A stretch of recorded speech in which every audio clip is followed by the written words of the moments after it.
시진핑 중국 주석이 오늘 오전 북한을 국빈 방문했습니다. 대규모 환영 행사와 카퍼레이드에 이어 정상회담을 가졌으며 오늘 저녁 집단 체조도 볼 것으로 예상됩니다.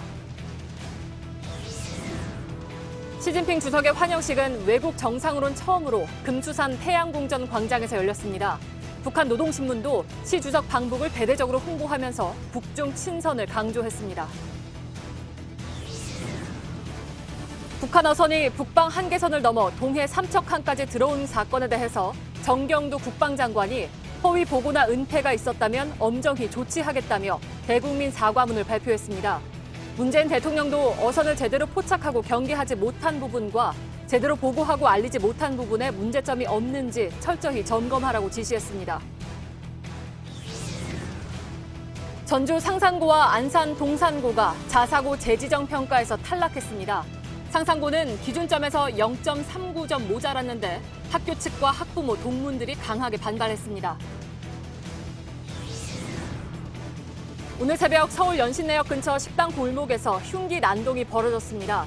20대 남성이 다른 남성에게 흉기를 휘둘렀는데 시민들이 가해 남성을 제압하고 경찰에 신고했습니다. YG 양현석 전 대표 프로듀서가 소속 가수인 빅뱅 탑의 마약 혐의를 감추려 했다는 의혹이 새롭게 나왔습니다. 가수 비아이의 마약 투약 의혹을 처음 증언했던 제보자 A씨가 JTBC 스포트라이트 취재팀에게 털어놓은 얘기를 전합니다. 김해 신공항 사업, 즉 김해 공항 확장 사업을 국무총리실이 다시 검토하기로 했습니다. 이 경우 검토 결과에 따라서 신공항 사업은 원점으로 돌아갈 가능성이 있습니다. 국회 앞 8차선 도로 한가운데 개 25마리가 모여 살고 있습니다. 경남 양산의 한 개농장에서 구출된 개들인데요. 목숨은 구했지만 보호소가 부족해 갈 곳이 없어서 이곳에서 생활하고 있다고 합니다. 어떤 사연인지 잠시 후 밀착 카메라에서 전해드립니다. 마스크가 필요 없는 세상으로. 내일을 바꾸는 현대 수소전기차. 예, 시청자 여러분, JTBC 뉴스룸을 시작하겠습니다. 시진핑 중국 국가주석이 오늘 오전에 북한을 국빈 방문했습니다. 1982년 9월에 김일성 주석이 국빈 자격으로 중국을 찾은 이후에 37년 만에 이번에는 중국의 최고 지도자가 처음으로 북한을 국빈 방문한 것입니다. 그만큼 북한은 의전에 신경을 많이 썼습니다. 김정은 국무위원장 등 북한 지도부가 모두 공항까지 나왔고 대규모 환영 행사 그리고 카퍼레이드까지 함께했습니다. 이어서 북중 정상회담이 열렸고 지금은 만찬을 하고 있습니다. 먼저 도착 당시 모습을 백종훈 기자가 전해드립니다. 시진핑 주석이 탄 전용기가 베이징을 출발합니다. 전용기가 평안 순안국제공항에 내립니다. 꽃을 든 사람들이 가득합니다. 평양 시민들이 환영하러 나왔습니다. 두 나라의 우위를 강조한 조중 친선이란 편말도 보입니다. 북한 의장대가 대기하고 있는 모습도 보입니다. 거리마다 환영 인파가 가득합니다. 중국 매체에 따르면 김정은 위원장 부부는 공항에 직접 나와 시 주석 부부를 맞았습니다. 중국 매체의 영상엔 두 나라 정상의 얼굴은 나오지 않았습니다. 두 정상 부부는 금수산 평양궁전 광장으로 가 다시 환영식을 열었습니다. 이곳은 김일성 주석과 김정일 국방위원장의 시신이 있는 곳입니다. 중국 CCTV는 이곳에서 외국 지도자 환영식이 열린 것은 처음이라고 전했습니다.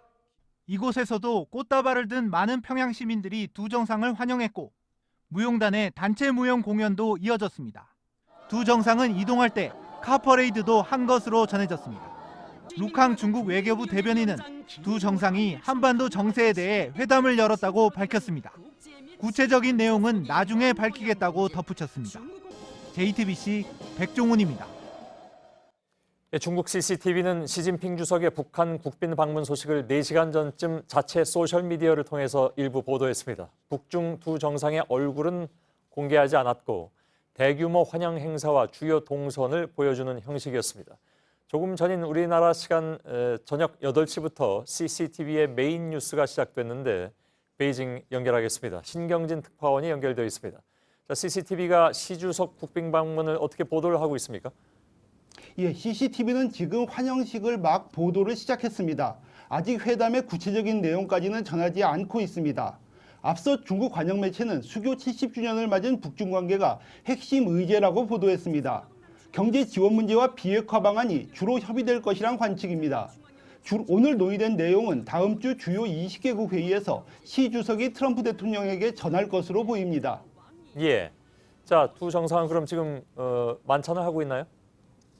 예, 지난 2005년 10월 후진타오 주석 방북 때 만찬 시작 시간이 오후 7시 50분이었습니다. 이를 참고하면 막 만찬이 시작됐을 것으로 보입니다. 두 정상의 환영사와 답사 등 만찬이 늦게까지 이어진 뒤 특별 공연을 함께 관람할 것으로 보입니다. 당시 김정일 국방위원장과 후진타오 주석은 북한 인민공은 국가합창단의 공연을 받고 이번에는 인민의 나라라는 집단 공연을 볼 것이란 관측이 나옵니다. 예. 자, 다시 회담 내용을 좀 짚어보도록 하죠. 오사카 G20 회의에 가면 시진핑이 트럼프에게 오늘 한 얘기를 전할 것이다 라는 얘기가 조금 아까 나왔는데 북핵 해법에 대해서 어떤 내용이 담겼을 것으로 분석이 됩니까? 예, 중국 지도부의 속내에 밝은 관영 황구시보는 북중은 힘을 합쳐 한반도 핵 문제의 합리적 해결을 추동할 것이라고 보도했습니다. 그러면서 순치상의, 즉 입술과 이빨처럼 서로 돕는 북중이 역사의 시험에서 높은 점수를 받을 것이라고 강조했습니다. 다음 주 미중 정상회담에서 트럼프 대통령에게 전달할 보다 진전된 방안이 논의됐을 것으로 보는 이유입니다. 예. 하노이 회담의 실패 원인에 대한 분석을 끝낸 북한이 시 주석 국빈 방문 카드로 새로운 게임을 시작한 것으로 볼 수 있습니다. 예. 자, 시 주석의 방북이 국빈 방문이라고 해서 여러 가지 의미를 부여했는데 물론 두 나라 간에 37년 만에 국빈 방문이 시작된 겁니다만은 또 특별한 의미가 있을까요? 예, 수교 70년의 북중 교류 중 국빈 방문은 딱 한 번 있었습니다. 1982년 김일성 주석의 중국 방문이었고 중국 지도자의 북한 국빈 방문은 이번이 처음입니다. 시 주석의 이번 방북은 김 주석의 국빈 방중에 대한 답방으로 볼 수 있습니다. 앞서 덩샤오핑도 우호 방문과 비정식 방문만 했습니다. 1박 2일 일정이지만 긴박한 국제정세 속에서 시간을 냈다는 데 의미가 더 크다고 베이징 외교관은 풀이하고 있습니다. 예, 베이징에서 신경진 특파원이었습니다. 청와대는 북중 정상회담을 어떻게 보고 있는지 취재기자 잠깐 연결하겠습니다. 심수미 기자가 나가 있습니다. 작년에 북미 정상회담을 앞두고도 갑작스럽게 북중 정상회담이 이루어졌었습니다. 당시에는 미국 쪽에서 좋지 않은 반응이 나왔었죠. 네, 지난해 6월 북미 정상회담을 한 달 앞두고 김정은 위원장이 다롄으로 가서 시진핑 주석을 만났습니다. 직후 트럼프 대통령이 김정은 위원장의 태도가 변했다며 불만을 드러냈습니다. 북한과 중국 모두 미국을 견제하기 위해 만난다는 분석이 나오면서부터입니다. 예, 이번에 좀 다른 얘기도 나오고 있는 것 같은데 어떻게 봐야 됩니까? 네, 이번 북중 정상회담 역시 비슷한 성격이 있기는 합니다. 특히 미중 무역 전쟁으로 인한 신경전이 이어지는 상황에서 북중이 만났다는 점에서 더욱 그렇습니다. 하지만 이번에는 북중 정상회담 기획 또 준비 과정에서부터 중국, 북한과 우리 정부가 긴밀히 소통해왔기 때문에 작년에 기습적인 북중 정상회담 때와는 분명히 다르다는 게 청와대 입장입니다. 예, 그 얘기 무슨 얘기입니까? 그러니까 북중과 우리 정부가 긴밀히 소통을 했다. 그러니까 중국을 상대로 또 따로 북한을 상대로 이렇게 물밑에서 접촉을 했었다는 얘기인가요? 이번 회담을 앞두고? 그렇습니다. 이 북중 정상회담을 계획하고 추진하는 과정에서 양국과 우리 정부도 일정 부분 의견을 나눴다는 겁니다. 때문에 향후 예상되는 남북 간 또 북미 간 대화에도 이번 회동이 오히려 도움이 될 수 있다는 건데요. 우리가 북한, 중국과 조율한 내용은 미국 측에도 전달이 됐기 때문에 이번 북중 정상회담을 바라보는 미국의 시각도 작년과는 다르다고 설명했습니다. 예, 자, 이달 말이면 트럼프가 옵니다. 근데 그 한미 정상회담 전에 남북 정상이 만나는 것이 바람직하다고 문 대통령은 얘기를 했는데 이건 이제 좀 어려워졌다고 봐야 되겠죠. 네, 객관적으로 가능성이 크지 않습니다. 북한이 중국과의 정상회담에 집중을 해왔기 때문에 바로 다음 주 중에 우리와 또 만나기는 쉽지 않다는 겁니다. 다만 한미 정상회담 이후에라도 남북 정상회담이 열리기만 한다면 다시 3차 북미 정상회담을 이끌어갈 이른바 모멘텀이 될 수 있기 때문에 우리 정부는 시기와 무관하게 계속 남북 정상회담을 추진한다는 계획입니다. 예, 심수미 기자가 전해드렸습니다. 시 주석과 김 위원장이 서로 지금 만나고 있지만 사실 지금 두 사람의 머릿속에는 미국이 있습니다. 미국은 북한에 대해서 대화와 제재 두 가지 메시지를 동시에 내놓았습니다. 전형적인 전술이기도 하죠. 이 두 가지가 무엇인지 박소연 기자가 전해드립니다. 스티븐 비건 미국 대북 특별대표가 어제 미국 워싱턴에서 열린 세미나에서 비핵화 협상과 관련해 유연성을 언급했습니다. Both sides understand the need for a flexible approach. We have to go beyond the formulas that for the past 25 years have failed to resolve this problem. 협상의 문이 활짝 열려 있다며 머지않은 미래에 대화를 이어가길 바란다고도 했습니다. 그런데 몇 시간 뒤 미국 재무부는 북한 제재 조치를 발표했습니다. 북한의 제재 회피를 도운 러시아 금융회사를 제재 대상으로 지정한다고 밝혔습니다. 제재 대상은 러시아지만 북한을 방문한 시진핑 주석을 압박하는 메시지로 풀이됩니다. JTBC 박소연입니다. 예, 중국 CCTV의 메인 뉴스는 말씀드린 대로 저희와 같은 저녁 8시에 이제 시작을 하는데 여기서 속속 지금 시진핑 주석의 북한 방문 소식이 나오곤 있습니다만 저희들이 그 화면을 좀 받아서 조금 정리를 해서 뉴스 중에 언제라도 여러분들께 그 화면과 동시에 뉴스를 전해드리도록 하겠습니다. 북한 주민 4명을 태운 어선이 삼척항에서 발견된 지 닷새 만에 국방부 장관이 대국민 사과문을 발표했습니다. 대응 과정에서 군 당국의 말바꾸기가 계속돼서 논란이 커지니까 직접 나선 겁니다. 문재인 대통령도 정 장관을 만나서 경계 작전과 보고 과정에서 무슨 문제가 있었는지 철저히 점검하라고 지시했습니다. 신진 기자입니다. 정경도 국방장관은 이번 상황을 엄중하게 보고 있다며 2번 고개를 숙였습니다. 국민 여러분께 깊은 사과의 말씀을 드립니다. 북한 어선이 삼척항에서 발견된 지 5일 만입니다. 정 장관은 사건 처리 과정에서 관계자들이 내용을 숨기거나 거짓 보고를 한 게 아닌지 들여다보겠다고 했습니다. 허위 보고나 은폐 행위가 있었다면 철저히 조사하여 법과 규정에 따라 엄정하게 조치하겠습니다. 어선 발견 지점 등에 대한 군 당국의 말바꾸기가 이어지면서 은폐 축소 의혹이 계속되자 직접 수습에 나선 겁니다. 문재인 대통령도 정 장관을 만나 어선을 제대로 포착하고 경계하지 못한 부분, 제대로 보고하고 알리지 못한 부분에 대해 문제점이 없는지 철저히 점검하라고 지시했습니다. 국방부는 오늘 합동조사단을 만들어 현장에 급히 파견했다고 밝혔습니다. 합동조사단은 경계에 실패한 원인과 함께 이후 대응 과정에서 숨기고 축소한 부분이 없었는지도 조사할 예정입니다. 이후 책임자에 대한 문책이 이어질 것으로 보입니다. JTBC 신진입니다. 예, 북한 어선이 발견된 직후에 해경이 군에 보낸 보고서가 오늘 공개됐습니다. 그런데 이 보고서를 보면 해경은 분명히 방파제에 배가 들어왔다고 보고했는데 즉 입항을 했다고 보고한 것이죠. 그런데 군은 이틀 뒤에 브리핑에서 삼척항 인근이라고만 했습니다. 입항과 인근은 엄연히 다른 것이어서 군이 입항 사실을 은폐하려 했다는 의혹이 일고 있습니다. 서복현 기자입니다. 지난 17일 북한 어선에 대한 합참의 첫 발표입니다. 우리 군은 지난 6월 15일 06시 50분경 북한 소형 선박 한 척이 삼척항 인근에서 발견된 경위를 조사하였습니다. 삼척항 인근이라고만 발표해 마치 해상에서 발견했다는 것으로 읽혔습니다. 지난 15일 배가 발견된 직후 해경이 합참 등에 보낸 상황 보고서입니다. 방파제에 어선이 들어와 있다. 정확히 입항이라고도 돼 있습니다. 이후 군은 해경의 보고는 받았지만 1차 조사가 끝나지 않아 정확히 알리지 않은 거라고 해명했습니다. 하지만 경계가 뚫린 걸 숨기려 한 것 아니냐는 의혹은 가시지 않고 있습니다. 이런 가운데 국정원은 국회 정보위 김민기 의원에게 북한 어선이 2차례에 걸쳐 기름 60kg을 확보했었다고 보고했습니다. 잡은 오징어를 주고 북한 운반선에서 받은 건데 남쪽으로 가기 위해 계획적으로 연료를 확보했는지 조사 중입니다. JTBC 서복현입니다. 이번 사건에는 여전히 풀리지 않은 의문점들이 있습니다. 어제도 저희들이 이 의문점들을 좀 정리해봤습니다만은 여전히 남는 것 그중에서 대표적인 것은 이들이 고의로 남쪽으로 오는 것인지 아니면 그냥 우연히 내려오는 것인지 하는 것이죠.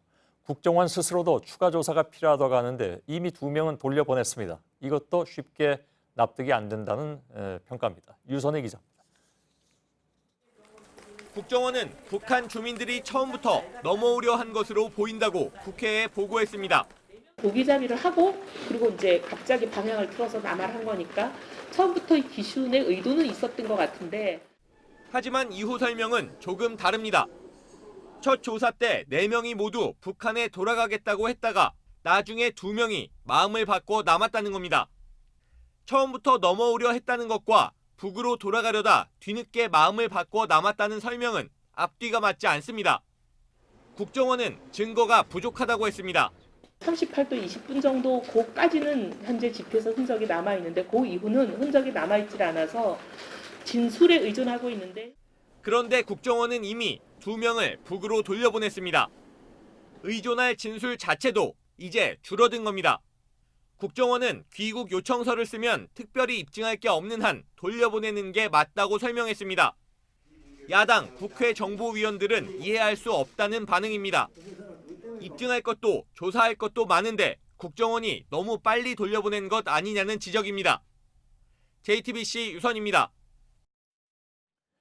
이런 가운데 동해안을 따라서 설치된 철책이 다시 눈총을 받고 있습니다.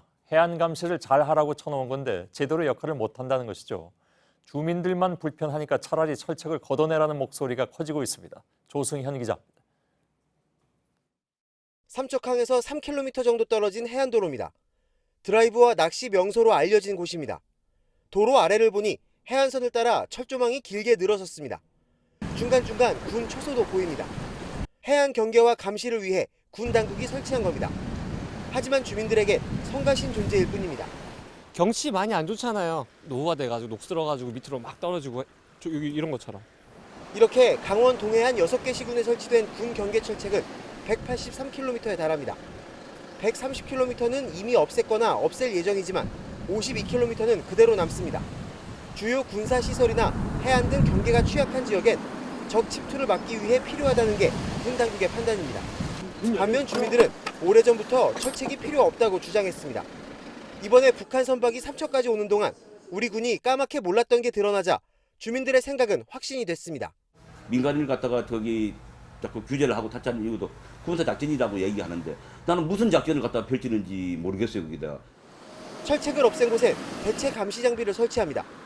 군과의 협의나 비용 문제 등으로 간단치만 않습니다. 그럼에도 경계 철책 무용론은 더욱 확산되고 있습니다. JTBC 조승현입니다. 예, 전주의 상산고가 결국 자사고에서 탈락했습니다. 재지정 평가에서 기준점보다 0.39점이 모자랐습니다. 상산고는 자사고 1세대입니다. 반발이 큰 가운데 또 다른 자사고들도 불안합니다. 조소희 기자입니다. 전북교육청 앞에 조화가 놓였습니다. 자사고 재지정 심사에서 탈락한 전주 상산고 학부모들과 총동창회에서 가져온 겁니다. 올해 실시된 재지정 평가에서 상산고가 받은 점수는 79.61점, 전북교육청이 정한 커트라인 80점에서 0.39점이 부족했습니다. 학생 우선 선발권을 주는 대신 다양한 계층의 학생도 고루 배분해 뽑아야 하는데 이 비율이 3%로 낮은 게 가장 큰 감점 요인이었습니다. 그러나 학교 측은 다른 교육청은 기준점이 70점인데 비해 전북만 10점이 높다며 형평에 어긋난다고 지적했습니다. 없애겠다는 목표를 세워가지고 그 목표에 맞춰서 평가를 해서 없애버린다. 이것은 비겁한 거죠. 품위를 잃은 거예요, 정부가. 상산고가 일반고로 전환되면 교육과정, 학비, 학생 선발권에서의 자율성을 잃습니다. 상산고 학생들은 이렇게 금요 특강이나 주말 특강을 통해서 대학 교과 과정을 미리 배울 수 있었습니다. 일반고교로 전환되면 이제 이러한 수업은 할 수 없습니다. 3년 동안 1,000만 원이 넘는 학비도 낮춰야 합니다. 학생 선발권도 제한됩니다. 학교는 교육청을 상대로 소송도 불사하겠다는 입장입니다. JTBC 조소희입니다. 예, 오늘 경기도교육청도 안산 동산고의 자사고 지정을 취소하겠다고 밝혔습니다. 다음 달까지 하나고, 민족사관고 등 전국의 자사고 22곳의 평가가 줄줄이 공개가 됩니다. 취소되는 학교가 더 늘어날 가능성이 큽니다. 이상화 기자입니다. 경기도교육청은 안산 동산고가 자사고 재지정 평가에서 탈락점을 받았다고 밝혔습니다. 기준 점수 70점을 넘지 못했던 겁니다. 올해 재지정 평가를 받은 자사고는 전국적으로 24곳입니다. 서울에선 하나고와 이대부고가 결과를 기다리고 있고 전국에서 학생을 모집하는 포항제철고, 현대청운고, 민족사관고 평가 결과도 다음 달까지 차례로 발표됩니다. 오늘 상산고와 동산고가 탈락하면서 앞으로 비슷한 사례가 속출할 거란 전망이 나옵니다.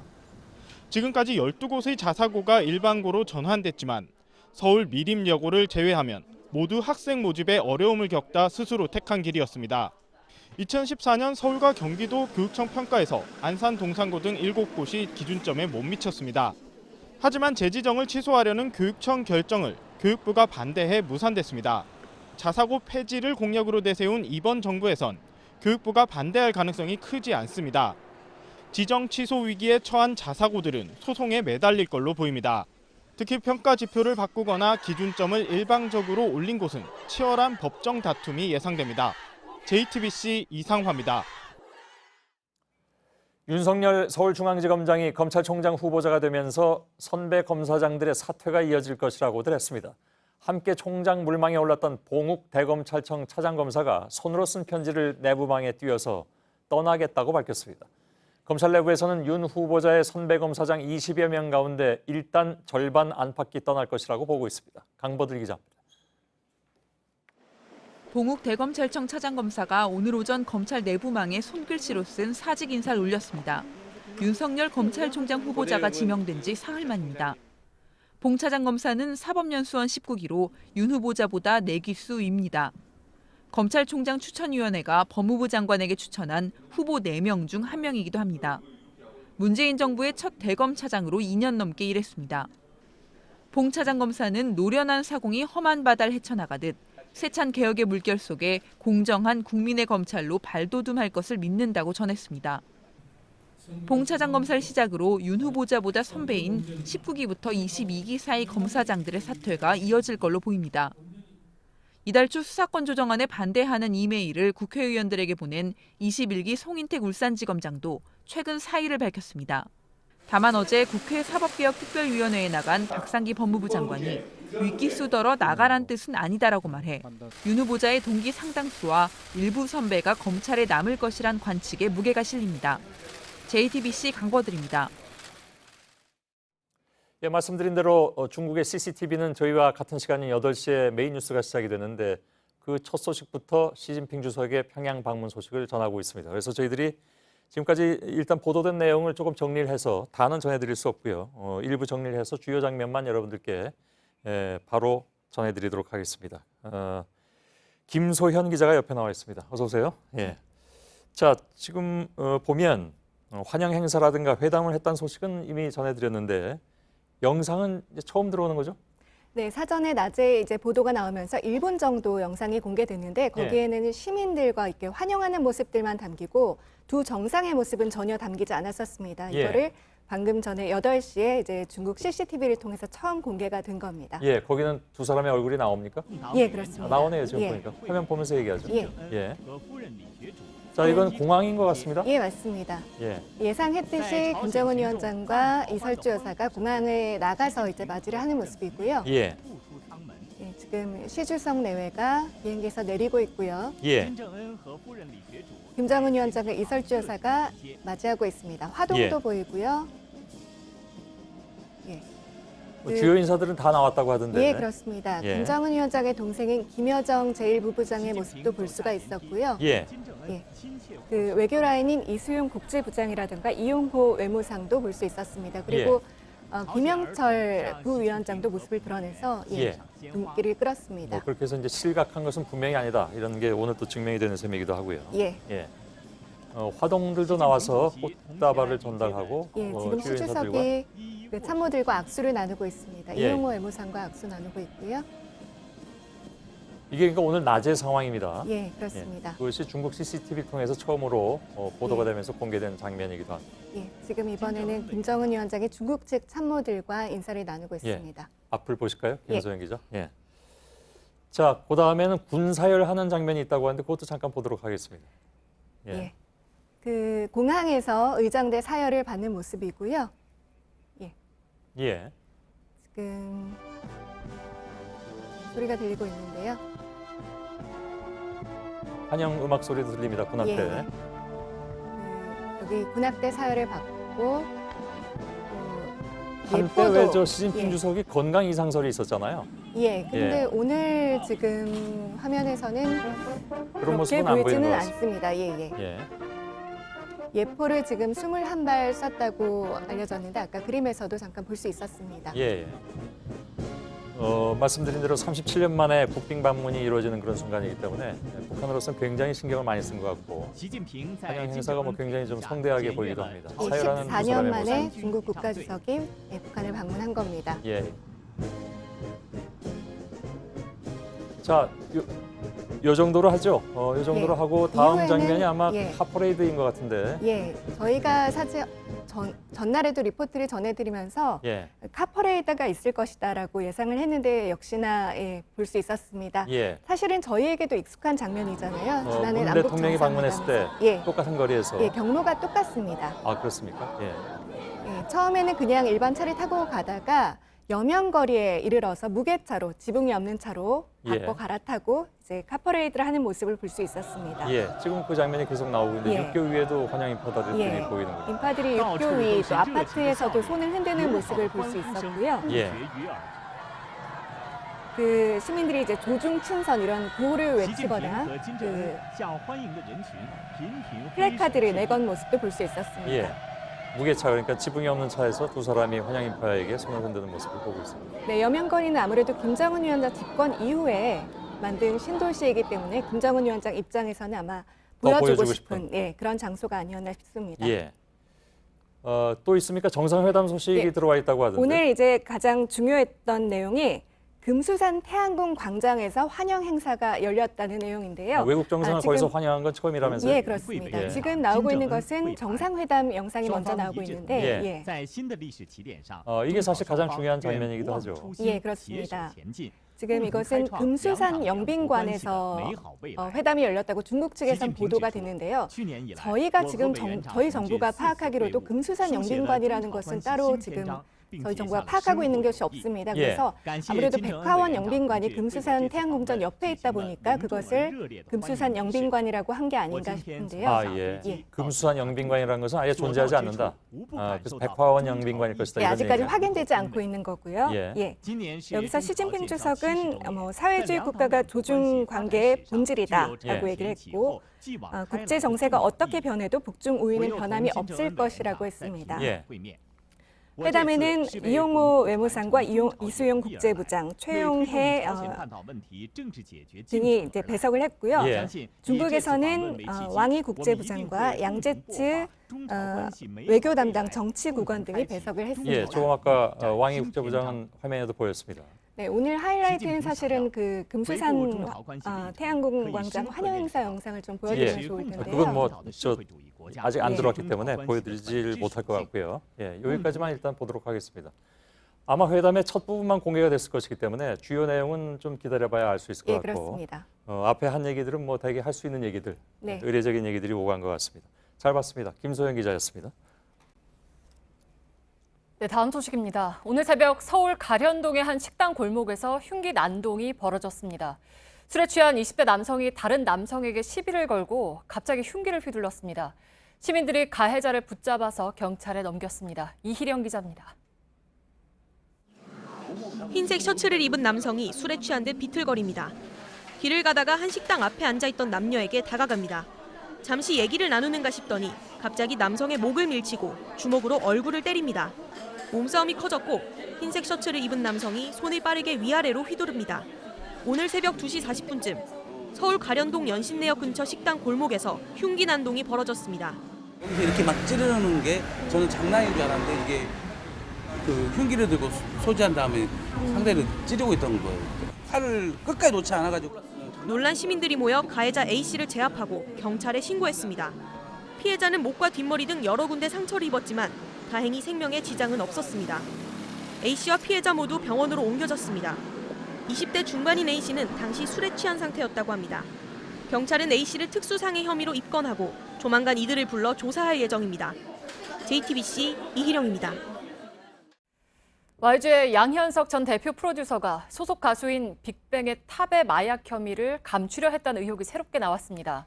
가수 비아이의 마약 투약 의혹을 처음 증언했던 제보자 A씨의 주장입니다.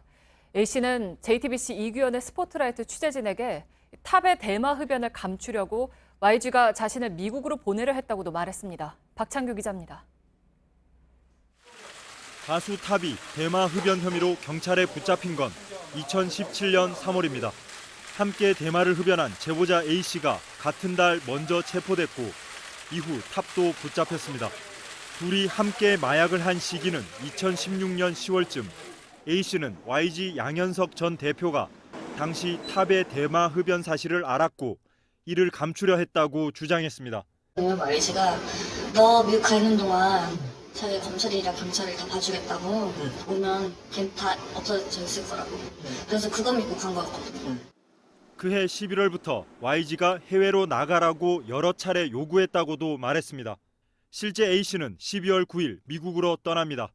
이 내용은 경찰 신문조서 진술에도 등장합니다. 빅뱅 활동 재개를 앞두고 탑 마약 혐의가 드러날까 봐 자신을 외국으로 보냈다는 겁니다.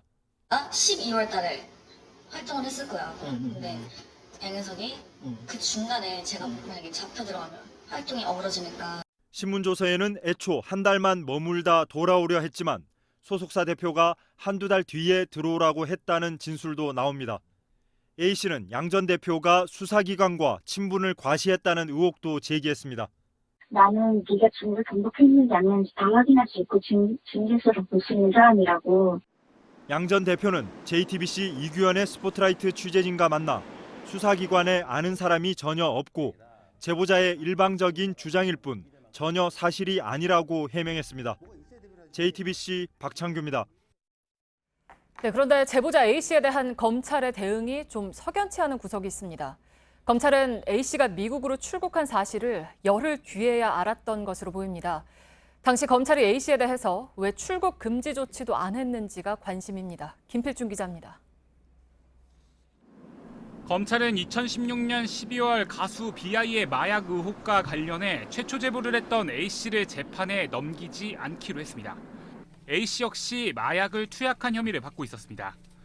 JTBC 취재진이 파악한 당시 불기소 결정문의 내용입니다.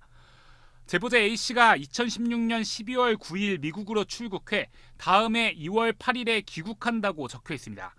이 때문에 수사를 연기해달라고 요청해 왔다는 겁니다. 이에 따라 귀국할 때까지 수사를 중단한다고 결정했습니다. 그런데 해당 문서가 쓰인 시점은 2016년 12월 19일입니다. A씨가 이미 출국한 지 열흘이 지난 뒤 A씨 요청으로 검찰이 수사를 멈추게 된 겁니다. 결국 A씨는 다음에 귀국하면서 경찰에 체포됐고 마약 혐의로 재판에 넘겨졌습니다. 이에 대해 검찰은 A씨가 초범인데다 자백을 하고 있어 출국 금지 등의 조치를 하지 않았다고 했습니다. 오늘 대검찰청은 비아이 마약 의혹과 관련한 사건을 서울중앙지검에 보내 수사를 시켰습니다. 중앙지검은 비아이가 신종 마약을 했는지 여부, 그리고 이 과정에서 YG 측이 수사 무마에 나섰는지, 경찰과 검찰 수사가 적절했는지 등을 두루 살피게 됩니다. JTBC 김필주입니다. 미국에서 전자담배가 폭발해서 10대 소년이 크게 다쳤습니다. 턱뼈가 부서졌다고 합니다. 치료한 의사는 전자담배가 사람을 죽일 수도 있다고 경고했습니다. 부소현 특파원입니다. 아래 턱뼈가 조각났습니다. 치아도 부러졌습니다. 미국 네바다주의 한 작은 마을에서 17살 고등학생 오스틴 버튼이 쓰던 전자담배가 폭발했다고 CNN이 현지 시간 19일 보도했습니다. 응급수술을 위해 400km나 떨어진 유타주까지 갔습니다. 두 번의 큰 수술을 받았지만 간신히 턱뼈 조각만 맞춰놓은 상태입니다. 수술을 한 의사는 버튼이 병원에 왔을 때 아래 턱에 2cm의 구멍이 있었고 치아도 여러 개나 부러져 있었다고 밝혔습니다. 버튼은 과일향이 나는 액상형 전자담배를 쓰다 사고를 당했다고 뉴욕타임스는 보도했습니다. 전자담배 폭발 사고는 이번이 처음이 아닙니다. 지난 2월에는 텍사스에서 한 남성이 전자담배가 폭발하면서 파편이 경동맥에 박혀 숨졌습니다. 지난해에도 플로리다에서 숨진 남성의 두개골에서 전자담배 파편이 발견됐습니다. 2015년에서 2017년 사이 미국에서 2,000건 이상의 전자담배 폭발 사고로 환자들이 응급실을 찾은 것으로 조사됐습니다. 이딴 폭발 사고에도 마땅한 규제는 아직 없습니다. 미국 언론들은 식품의약국 FDA가 폭발 사고와 관련된 리콜은 하지 않았다고 지적했습니다. 로스앤젤레스에서 JTBC 부소연입니다. 76일 만에 국회가 문을 열었지만 제1야당인 자유한국당은 들어오지 않았습니다. 한국당이 국회 정상화의 조건으로 내건 경제청문회가 여당의 호응으로 접점을 찾아가는 가운데 청와대는 오늘 여야가 합의해서 부르면 누구든 나가겠다는 뜻을 내비쳤습니다. 공은 다시 한국당으로 넘어갔습니다. 조익신 기자. 자유한국당을 제외한 여야 4당의 국회 소집 요구를 국회의장이 받아들이면서 오늘 국회가 문을 열었습니다. 지난 4월 5일 본회의가 열린 뒤 76일 만에 국회가 열린 겁니다. 하지만 한국당의 불참으로 추가 경정 예상 등 주요 논의는 전혀 이뤄지지 못하고 있습니다. 한국당이 국회 정상화의 조건으로 내건 경제청문회에 대해 문희상 국회의장이 경제 원탁회의를 제안하면서 여야는 접점을 찾아가고 있습니다. 경제 실정 그리고 국가 부채에 대한 책임 이런 낙인을 거둔다 그러면 우리에게 새로운 대화는 시작될 수 있겠다. 어제 소셜미디어를 통해 수용 의사를 밝힌 나경원 한국당 원내대표는 오늘 관훈 토론에서 이를 공식화했습니다. 홍남기 부총리, 김수현 실장 정도 나오셔서 그렇게 나온다면 저희는 어떠한 형식이든 좋다고 생각합니다. 청와대 고위 관계자도 여야가 합의하면 부총리든 경제실장이든 누구든 나가겠다며 호응했습니다. 다만 국회 정상화가 이뤄진 뒤의 이야기란 단서를 달았습니다. 한국당 안에서는 국회 복귀가 필요하다는 목소리가 나오고 있습니다. 윤석열 검찰총장 후보자 인사청문회, 북한 어선에 대한 군의 은폐 논란, 손혜원 의원 국정조사 등 대여 공세를 펼칠 재료가 충분하기 때문에 이를 계기로 국회에 들어가자는 겁니다. 김무성 의원은 김영삼 전 대통령이었다면 원내 투쟁을 했을 것이라며 당 지도부에 날을 세웠습니다. JTBC 조익신입니다. 외국인 노동자에게는 같은 수준의 임금을 주어서는 안 된다는 황교안 대표의 어제 발언을 두고 비난이 계속 쏟아지고 있습니다. 당내에서조차 잘못된 국수주의 정책이라는 지적이 나올 정도인데 황 대표는 터무니없는 비난이라고 반박했습니다. 임소라 기자입니다. 황교안 자유한국당 대표는 어제 자신의 발언이 왜 인종차별이냐고 반박했습니다. 혐오니 정말 터무니없는 비난을 하고 있습니다. 그러나 황 대표의 오늘 발언도 결국은 외국인 노동자에 대해선 임금을 차별하는 것이 불가피하다는 쪽에 쏠려 있었습니다. 최저임금을 감당하기도 힘든데 외국인 근로자들에게는 숙식비 등 다른 비용까지 들어가고 있습니다. 한국당에선 이미 관련 법안도 내놨습니다. 외국인 노동자에 대해선 최저임금을 계산할 때 주거비나 식비를 포함시켜 사실상 임금 인상 효과를 줄이거나 아예 외국인 노동자에게는 현재 최저임금제를 적용하지 않는 내용의 법안이 제출됐습니다. 이런 법안은 국내법은 물론 국제노동기구 협약과도 충돌합니다. 오늘 오후 한국당 당사 앞에서는 규탄 시위가 열렸고 인종차별 막말 발언 황교안 대표 규탄한다. 한국기독교교회협의회는 성명을 통해 황 대표가 모든 외국인 노동자에 사죄를 하고 극우 정치를 중단해야 한다고 촉구했습니다. 같은 당 홍준표 전 대표도 페이스북에 잘못된 국수주의 정책이라고 비난글을 올렸습니다. JTBC 임소라입니다. 손혜원 의원의 부동산 투기 의혹과 관련해서 손 의원이 받은 목포시 문건이 보안 자료였는지 여부를 두고 논란이 지금 가열되고 있습니다. 당시에 손 의원을 만났던 목포시장은 오늘 입장문을 내고 비공개 자료가 아니라고 주장을 했습니다. 그런데 JTBC 취재 결과 해당 시장을 포함한 목포시 관계자들은 검찰 조사를 받을 때에는 보안 자료가 맞다는 진술을 한 것으로 파악이 됐습니다. 목포시는 오늘 별도 자료를 내고 보안 자료인지 여부는 재판부 판단에 맡기겠다고 밝혀서 손 의원 의혹을 둘러싸고 앞으로 치열한 법정 공방이 예상되고 있습니다. 먼저 연지환 기자가 보도해드리고 무엇이 특히 이렇게 논란이 되는 것인지 좀 더 취재 기자를 통해서 풀어보도록 하겠습니다. 손혜원 의원의 부동산 투기 의혹을 수사했던 검찰은 목포시 관계자들을 불러 조사했습니다. 2017년 5월 손 의원과 만나 이른바 도시재생 사업 자료를 직접 건넨 박홍률 당시 목포시장과 도시발전사업단 관계자 여럿이 조사를 받았습니다. JTBC 취재 결과 박 시장을 비롯한 목포시 관계자들은 손 의원에게 건너간 자료는 보안 자료라는 취지의 일치된 진술을 한 것으로 파악됐습니다. 사업단 관계자 일부는 국회의원이 요청하는데 어떻게 안 주겠냐는 진술도 했다고 합니다. 박 전 시장은 그러나 오늘 입장문을 내고 다른 주장을 폈습니다. 당시 손 의원에게 전달한 문건은 이미 시민들에게 공개됐던 내용이라며 비공개 비밀 문건이 아니라고 한 겁니다. 박 전 시장은 취재진과의 통화에서 자신은 조사 과정에서 계속해서 비밀이 아니라고 진술을 해왔다고 주장했습니다. 또 재판에서 가려질 것이라고 했습니다. 이런 가운데 목포시는 오늘 추가로 자료를 내고 검찰이 수사 결과를 발표한 날 사업단장이 보완 자료가 아니라는 취지로 말한 건 시의 공식 입장이 아니라고 선을 그었습니다. 그러면서 보완 자료인지 판단하는 건 사법기관의 몫이라고 했습니다. 손 의원의 부동산 투기 의혹을 둘러싼 검찰 수사가 논란의 대상으로 떠오르면서 향후 법정 공방이 주목됩니다. JTBC 연지원입니다. 예, 이번 검찰 수사의 골자는 손 의원이 보완 자료를 넘겨받아서 그 안에 있던 정보로 목포의 땅과 건물을 사들였다는 것이죠. 결국 보완 자료가 맞느냐 아니냐에 따라서 손 의원의 의혹의 실체도 달라질 수밖에 없습니다. 근데 모두 좀 말들이 좀 다른 부분이 있어서 실체 파악이 좀 어려운 상황이기도 합니다. 이상엽 기자. 예, 전 시장과 현 목포시의 입장이 다른 것도 있고. 그렇습니다. 또 아침에 보니까 같은 목포시 안에서도 의견이 좀 다른 것도 있는 것 같아서. 네. 결국은 전부 지금 재판부로 넘기고 있는 그런 상황이잖아요. 네, 맞습니다. 예, 우선 손 의원이 보완 자료가 아니라고 주장하는 근거는 뭡니까? 네, 이른바 목포시 도시재생 사업 자료가 당시 일주일 전에 열린 주민공청회에서 이미 공개가 됐다는 겁니다. 예. 시민 등 50여 명이 참석했다고 하는데 그 자리에서 목포시가 주민들에게 이미 발표했다, 공개했다, 그래서 보완 자료가 아니다 이렇게 얘기하고 있습니다. 예, 지금 이상엽 기자는 검찰, 전 목포시장, 지금 목포시 관계자 다 이제 밀착 취재를 한 결과를 가지고 지금 얘기하는 거죠. 모두 했습니다. 예, 그렇습니까? 자, 근데 그러면 손혜원 의원의 주장에 대한 검찰의 입장은 그럼 뭡니까? 검찰도 일단 이 자료 내용을 공청회에서 그 화면에 띄운 건 맞다고 보고 있습니다. 예. 하지만 참석자들에게 자료를 배포하지 않았다. 그렇기 때문에 밖으로 유출되지도 않았다는 겁니다. 또 당시 목포시 관계자들이 이 자료는 보완이다. 그래서 나눠줄 수 없다. 알리면 안 된다. 이렇게 분명히 말했다는 진술을 받았습니다. 예. 또 당시 목포시장도 검찰에서 보완 자료가 맞다는 진술을 얘기를 했다고 합니다. 그래요? 그러면 공청회에서 공개됐다는 자료하고 일주일 뒤에 손 의원이 건네받은 자료가 똑같은 내용입니까? 이 부분도 중요해 보이는데. 그래서 오늘 취재진이 검찰을 통해 이 부분도 확인해봤습니다. 검찰 관계자는 공청회에서 공개했다고 하는 그 자료가 실제 손 의원이 받은 내용과 다르다고 했습니다. 예.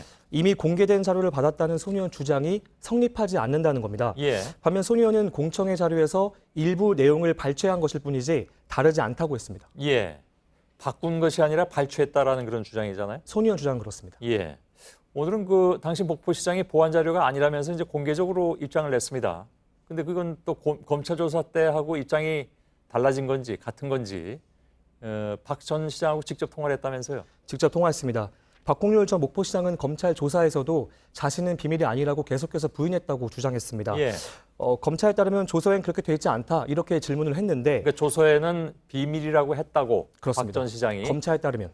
예. 그래서 질문을 했는데 검찰 입장에서 신문이 됐지 않았을까 이렇게 생각이 된다고 했습니다. 무슨 얘기입니까? 그러니까 검찰 입장에서 신문이 된 것이다. 그러니까 검찰은 그것이 박 전 시장이 비밀이라고 얘기했다고 상정해놓고 질문을 하고 예. 박 전 시장은 그 신문에서 비밀 아니다라고 얘기했는데 검찰이 자기들 입장대로 써버렸다 그런 얘기가 되나요? 저도 그게 궁금해서 검찰에서는 보완 자료가 맞다고 진술했다고 들었다. 그런데 보완 자료가 아니라고 하시니 설명 좀 해달라라고 하니까 질문을 많이 받았고 답을 하는 과정에서 검찰 입장에서 해석이 되지 않았겠느냐 이렇게 얘기를 했습니다. 글쎄요. 조서라는 게 그렇게 신문을 해서 조서를 만들면 그 조서에 대해서 본인도 또 나중에 이렇게 보면서 검토하고 뭐 도장도 찍고 나오고 그러지 않습니까? 그러면서 최종 판단은 법원에서 가려져야 할 것 같다고 말하면서 조서 내용을 좀 들여다봐야 할 것 같습니다. 재판 과정에서. 예, 알았습니다. 그건 재판 과정에서 나오게 돼 있다는 얘기죠? 그렇습니다. 예. 목포시 입장은 정확하게 어떤 겁니까? 목포시도 입장을 냈는데요. 보완 자료가 맞다 아니다 이렇게 명확한 입장을 밝히지 않았습니다. 그러면서 해석과 판단은 사법기관의 몫이라고만 했습니다.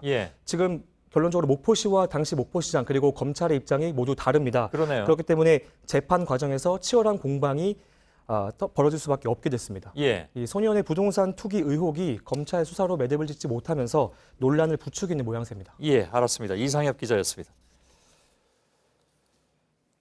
입주한 지 1년이 안 된 아파트에 창틀이 휩니다. 그러니까 부실 시공 시비가 당연히 나오겠죠.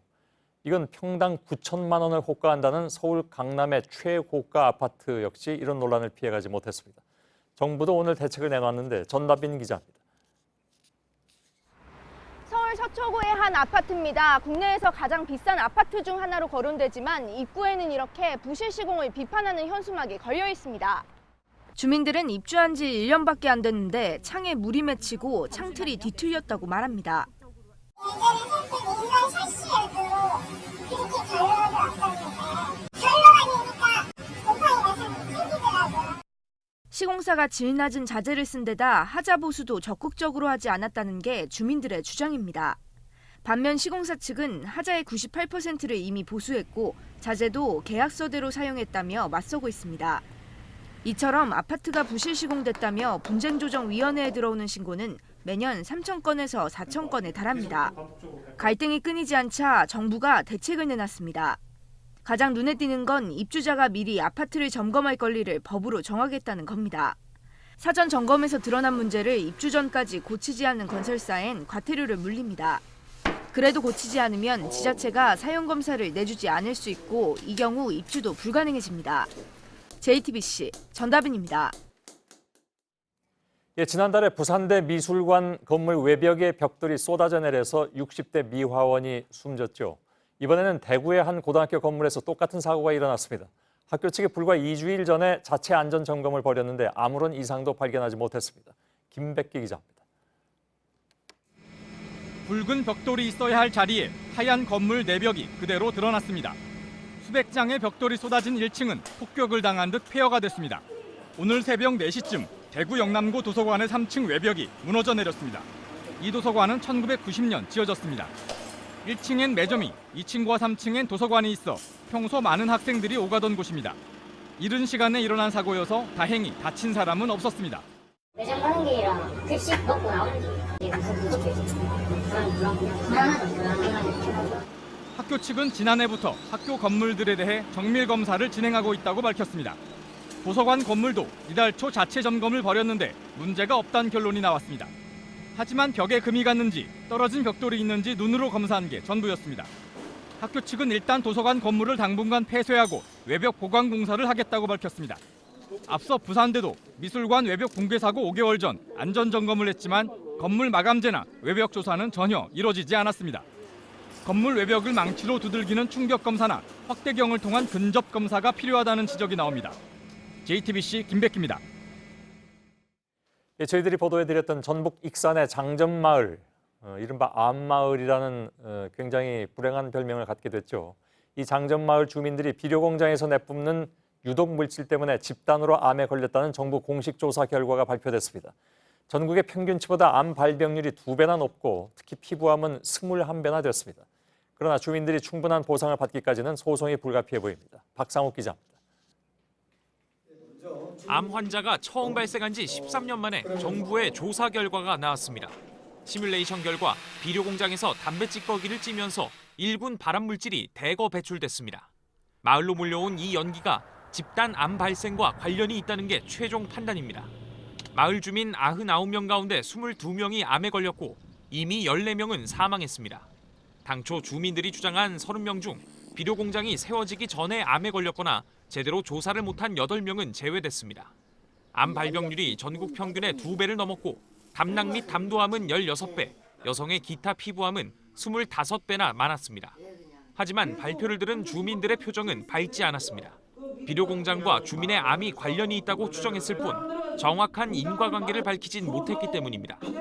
인과관계 자체도 모호하고 아무런 의미 없는 지금 내용만 말만 늘어났는데 환경부는 공장이 망해 당시 배출량을 파악하기 어려웠다고 밝혔습니다. 골든타임을 놓친 건 주민의 목소리를 무시한 정부와 지자체의 탓이 큽니다. 비료 공장이 들어선 이듬해 연기를 마신 주민이 쓰러져 응급실로 실려갔습니다. 2006년엔 첫 암 환자가, 2009년엔 암 사망자가 나왔지만 당국은 관련성이 없다는 입장을 고수했습니다. 단속은 첫 암 환자가 나온 지 10년 후에야 시작됐습니다. 환경부는 피해 구제 절차에 나서겠다고 밝혔습니다. 치료비는 실비로 지급되고 이미 숨진 피해자에겐 700에서 4천만 원의 유족 보상비가 지급됩니다. 하지만 치료비를 넘어서는 고통에 대한 보상은 개별 소송을 통해서만 가능합니다. JTBC 박상욱입니다. 경찰이 고유정이 버렸을 가능성이 있는 4번째 뼈 조각을 경기도 김포에서 수거했습니다. 고유정은 검찰 조사를 거부하고 있고 검찰은 구속 기간을 더 늘리기로 했습니다. 최충일 기자입니다. 어제 오후 경찰이 경기 김포시에 있는 아파트 단지에 쓰레기 분류하면서 나온 폐기물들을 조사하고 있습니다. 고유정 부친명의 아파트 인근의 쓰레기 집화장입니다. 많은 양의 쓰레기 더미에서 괄키로 샅샅이 뒤진 끝에 뼈로 추정되는 물체 작은 상자 반 개 분량을 찾았습니다. 지난 5일 인천에서 발견한 뼈가 국가수감식에서 동물뼈로 판명난 이후 4번째 확보한 뼈 조각들입니다. 경찰은 고유정이 훼손한 전 남편 시신 중 일부를 이곳에 버렸을 가능성 때문에 벌써 2주 넘게 수색을 계속하고 있습니다. 이번에 발견된 뼈들은 아직 소각 처리를 하기 전이어서 DNA가 남아있을 가능성이 있습니다. 검찰로 넘어간 고유정의 수사는 경찰 때와 마찬가지로 지지부진합니다. 고유정은 초기 몇 차례 조사에서 성폭행을 피하기 위해 우발적으로 저지른 일이라는 답변을 되풀이했습니다. 이 과정에서 오른손을 다쳤다며 증거보전 신청을 한 상태입니다. 최근엔 아예 진술을 거부하고 있는 것으로 전해졌습니다. 수사팀은 고유정이 시신을 발견하지 못한 채 재판을 받는 게 더 유리하다고 판단하는 것으로 보고 있습니다. 검찰은 일단 고유정의 구속기간을 다음 달 1일까지로 연장하고 범행을 미리 준비했다는 직접 증거와 피해자 시신을 찾는 데 주력하고 있습니다. JTBC 최충일입니다. 8년 동안 1급 시각장애인으로 속이고 1억 원이 넘는 보조금을 챙긴 40대가 경찰에 붙잡혔습니다. 시각장애 1급이면 눈앞에 있는 것만 겨우 보이는 정도입니다. 그런데 운전도 하고 유람선을 타서 경치가 좋다고 말하기도 했습니다. 구석찬 기자입니다. 화물차 운전자가 비좁은 도로변에 능숙히 차를 댑니다. 이 운전자는 면허 관련 서류도 막힘없이 작성합니다. 그런데 이 남성은 혼자서는 제대로 걷기조차 어려운 1급 시각장애인입니다. 실제로는 교정 안경만 쓰면 시력이 멀쩡한데도 장애인 행세를 한 겁니다. 49살 박모 씨로 2010년부터 8년간 장애인 보조금 1억 1,800만 원을 받아 챙겼습니다. 경찰은 박 씨가 거짓 진술로 병원에서 1급 시각장애인 판정을 받은 것으로 보고 있습니다. 박 씨의 시각장애인 행세는 이웃 주민이 국민권익위원회에 제보를 하면서 들통났습니다. 수사 의뢰를 받은 경찰은 박 씨의 휴대전화를 압수해 조사하는 과정에서 핵심 증거를 찾아냈습니다. 그제도 유람선 타셔갖고 이쪽에서 봐라, 뭐 이쪽이 더 경치가 좋다. 또 박 씨가 차를 몰고 고속도로를 달린 사실도 확인했습니다. 박 씨는 경찰 조사를 받기 전 30년 전 취득한 운전면허를 슬쩍 반납하기도 했습니다. 경찰은 장애인 연금법 등 위반 혐의로 박 씨를 불구속 입건하고 자치단체와 함께 보조금 환수에 나섰습니다. JTBC 구석찬입니다. 최근 창원의 한 아파트 무인 택배 보관함에서 택배를 잃어버리는 사고가 잇따랐습니다. 일부 택배기사들이 바쁘다 보니까 택배한 비밀번호를 1234 같은 쉬운 걸로 해놨기 때문입니다. 비슷한 일이 많지만 보상받기는 어렵습니다. 배승주 기자입니다. 아파트 입주민이 공동으로 쓰는 무인 택배 보관함입니다. 입주민 박모 씨는 최근 온라인에서 산 옷을 이곳에서 받으려다 잃어버렸습니다. 택배기사가 비밀번호를 마음대로 1234로 설정한 게 원인이라고 주장하고 있습니다. 휴대폰 끝번호로 이렇게 해달라고 요청을 했는데도 그게 무시됐고. 택배기사들이 워낙 바쁘다 보니 그저 쉬운 번호를 입력해 놓은 겁니다. 나한테 300개씩 배달해야 되는데 바빠서 일일이 한 게 아니고 그거 다 못 넣는다고요. 무인 택배 보관함에는 아직 찾아가지 않은 물건이 많은데요. 비밀번호는 1235번, 그리고 위칸도 1235번으로 모두 동일합니다. 일단 도난사고로 경찰이 수사에 들어가자 끝에 한 자리만 바꾼 겁니다. 다른 분도 저희 택배 한번 연 적이 있으시고 그래서 저희 집에 갖다 준 적도 있어요.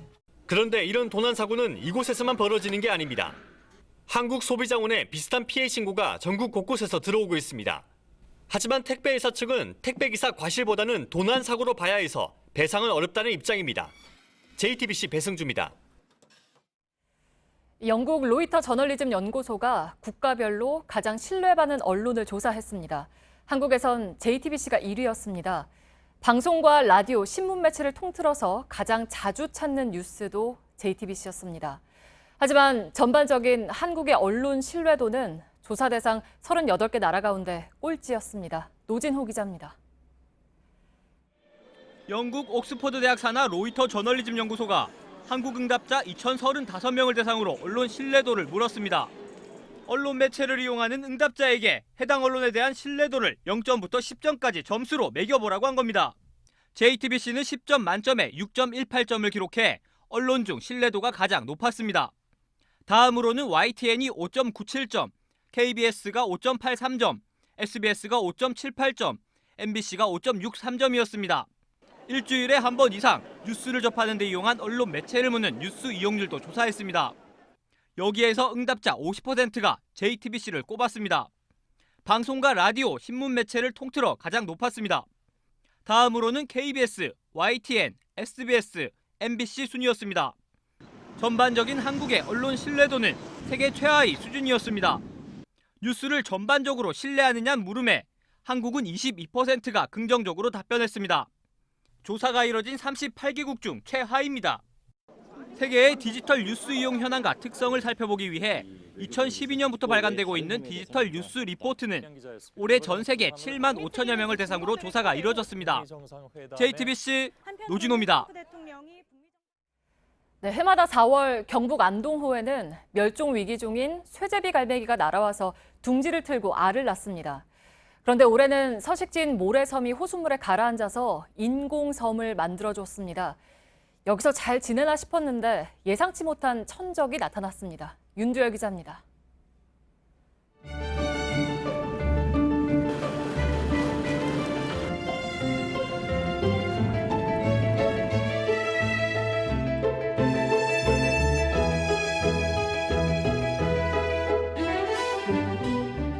부터 쇠제비 갈매기 70마리가량이 이곳으로 날아들어 둥지를 틀었습니다. 딱짓기를 해서 알 43개를 낳았는데 이 중 새끼 41마리가 부화했습니다.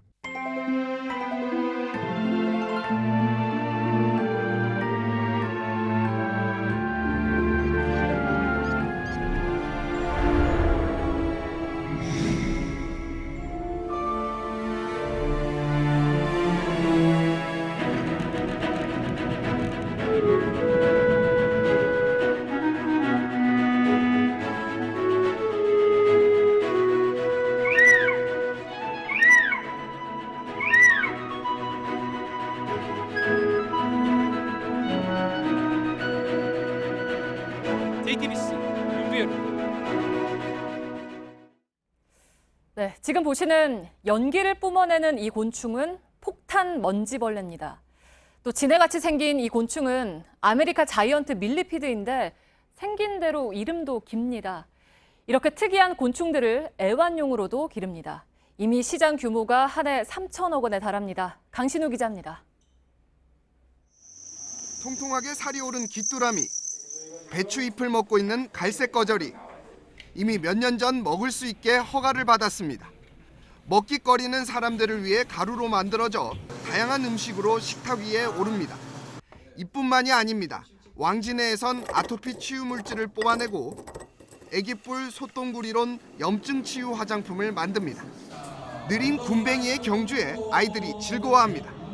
자신이 응원하는 물방개가 부진하자 실망합니다. 대포를 쏘는 폭탄 먼지벌레, 이끼처럼 생긴 이끼개미 귀신, 긴뿔 모양의 머리방패가 있는 사슴풍뎅이도 아이들의 호기심을 자극하기 충분합니다. 곤충이 애완용으로도 주목받고 있습니다. 한 해 시장 규모가 조만간 3천억 원을 넘어설 것으로 예상됩니다. 식품용과 약재용을 합친 규모보다 3배가량 큰 겁니다. 농촌진흥청은 곤충이 노인들의 우울지수를 감소시키고 인지 기능도 높인다는 연구 결과를 내놓기도 했습니다. 곤충 산업이 식용에서 약용으로 이제는 애완용으로도 영역을 넓히고 있습니다. JTBC 강신호입니다. 폭 1.2m, 둘레 4m에 가까운 아름드리 느티나무가 잘려진 채 밑동만 남았습니다. 경북 김천시의 한 마을 뒷산에 있던 120년 된 느티나무입니다. 주민들은 지난 2월 타지에서 온 벌목꾼이 탁자를 만들려고 몰래 베어갔다고 주장했습니다. 산림당국이 벌목꾼 1명을 붙잡아 검찰에 넘겼고 최근 벌금 100만 원에 약식 기소됐습니다. 영화 원앙소리의 주인공 이삼순 할머니가 지난 18일 81의 나이로 세상을 떠난 사실이 뒤늦게 알려졌습니다. 원앙소리는 10년 전인 2009년 노인과 늙은 소의 외로운 삶을 조명하며 한국 독립영화로는 이례적으로 296만 관객을 끌어모았습니다. 영화에 나온 누룽소는 40년을 살다가 2011년에 세상을 떠났고 이 할머니의 남편 최원균 할아버지도 2013년에 별세했습니다. 독도가 일본의 영토가 아니라는 근거로 인용됐던 18세기 일본 지도가 국내에서 처음으로 공개됐습니다. 독도재단이 공개한 1770년대 일본 학자 나가쿠부가 그린 개정 일본 여지 노정 전도에는 울릉도와 독도가 채색되지 않은 채 일본 영토 밖에 그려져 있습니다.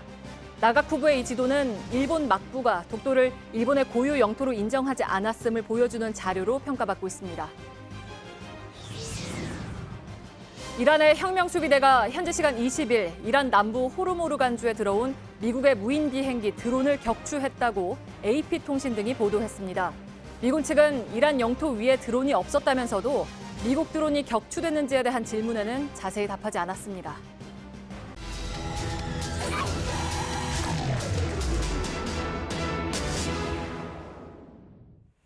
한 달째 국회 앞 도로에서 먹고 자는 개들이 있습니다. 개 농장에서 죽기 직전에 구조됐는데 보호소가 부족해서 갈 곳이 없습니다. 해마다 버려지는 동물들은 10만 마리가 넘지만 보호소는 300곳이 안 됩니다. 밀착 카메라 이선화 기자입니다. 뜬장 속에 들어가 살아보세요. 이런 현수막이 국회 앞 대로변에 걸려 있습니다. 여기 이 사진이 경남 양산의 한 개농장에서 찍힌 사진인데요.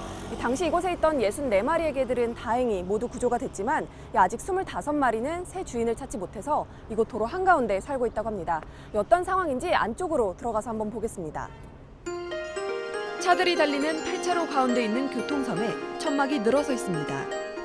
횡단보도를 건너서 안쪽으로 들어와 봤는데요. 이렇게 펜스가 쳐져 있고 이 출입문에는 잠금 장치가 설치돼 있습니다. 아무나 들어오지 못하도록 마련이 된 건데요. 이 문을 열고 안쪽으로 들어오면 이렇게 나무에 목줄이 묶인 개도 볼 수가 있고요. 이 수십 개의 견사가 쭉 마련이 돼 있습니다. 동물 활동가들이 개들을 이곳으로 데리고 온 건 지난달 10일입니다. 도살장에 끌려가기 직전 구출했지만 갈 곳이 없었기 때문입니다. 지자체가 운영하는 보호소는 유기견만 들어갈 수 있습니다. 사설 보호소도 대부분 꽉 차 있는 상황. 남은 개들은 동물 활동가들과 자원봉사자들이 번갈아 돌보고 있습니다. 단순히 애들 보고 싶다는 생각이 왔다가 현실이 너무 불쌍하다고 해야 되나? 봉사자가 너무 없었거든요. 이것 때문에 알바를 관두시게 된 거예요? 그쵸. 오늘 밤새 비가 내릴 예정이어서 이렇게 임시로 파란색 방수 천막을 지금 설치해 놓은 상태인데요. 하지만 금세 이렇게 쏟아질 정도로 물이 고이고 있습니다. 이 천막 아래에는 개들이 비를 피해서 집에 들어가 있는 모습을 볼 수가 있는데요. 원래 밤 11시면 이 당직자랑 교대를 하는데 오늘은 비가 내리는 만큼 이 봉사자들이 조금 더 늦은 시간까지 머문다고 합니다. 이 텐트가 바로 이 당직자들이 밤을 지새우는 텐트인데요. 이 안쪽에 보시면 간단한 담요랑 침낭이 마련되어 있습니다. 하지만 이를 바라보는 일부 시민들의 시선은 따갑습니다. 시객분들도 오셔가지고 여기 막 흔들고 가시고 강아지 흉내를 낸다거나 여기가 이제 시민들이 사용하는 곳이니까 빼라 뭐 이렇게 뭐라고 하시는 분들도 계십니다. 구청에서도 철거를 요구하는 상황입니다. 상당히 많잖아요. 저희도 지금 난감한 상황입니다. 동물단체는 대책이 마련되거나 입양이 될 때까지 계속 머무를 수밖에 없다는 입장입니다. 살릴 수 있는 기회가 생긴 것 자체가 기적인데 구조가 되면 오히려 사는 게 아니라 갈 곳이 없어서. 길거리에 버려진 개들도 갈 곳이 부족하긴 마찬가지입니다. 금방 들어왔는데 새끼들까지 들어와, 새끼들까지. 이렇게 버려요, 새끼들까지. 이곳에 들어오는 유기동물은 하루 평균 20마리에 달합니다. 가장 많이 들어오는 견종은 어김없이 대중미디어에서 인기를 얻었던 그런 품종들, 웰시코기 종이 지금은 가장 많이 들어오고 있습니다. 500여 마리가 함께 생활하고 있는데 수용 기준인 350마리를 훌쩍 넘긴 겁니다. 보호소를 증축하고 옆 건물 마당까지 빌렸지만 늘어가는 유기견을 감당하긴 어렵습니다. 보호소 직원들이 업무를 보는 사무실입니다. 그런데 이렇게 한켠에는 펜스가 쳐져 있는데요. 이 견사가 부족하다 보니까 이렇게 사무실 자투리 공간까지 내어줄 수밖에 없습니다. 매년 10만 마리 이상의 동물들이 버려지지만 보호센터는 전국에 300곳이 채 되지 않습니다. 식용으로 개를 기르거나 키우던 개를 버리는 행위 모두 엄연한 동물 학대입니다. 간신히 학대에서 벗어난 개들이 지금 이렇게 갈 곳이 없어서 또 다른 위기에 처했는데요. 우리 정부나 지자체가 규정이 없다는 이유로 동물 학대를 방치하고 있는 건 아닐까요? 밀착 카메라 이선화입니다.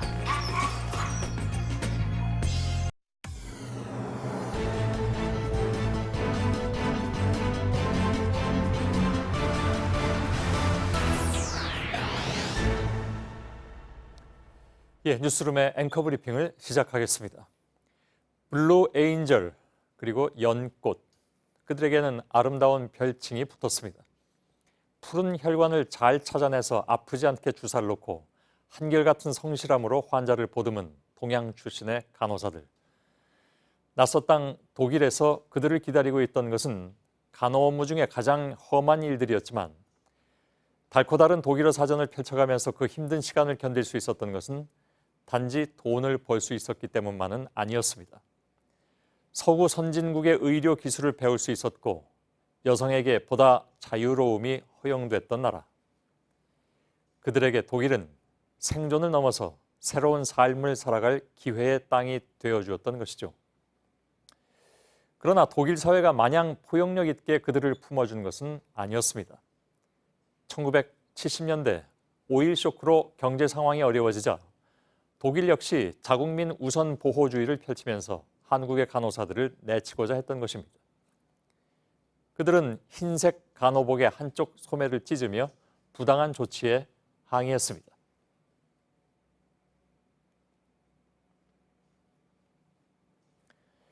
그들은 이방인이 아니라 독일 사회에 기여한 구성원으로서의 권리를 찾고자 했습니다.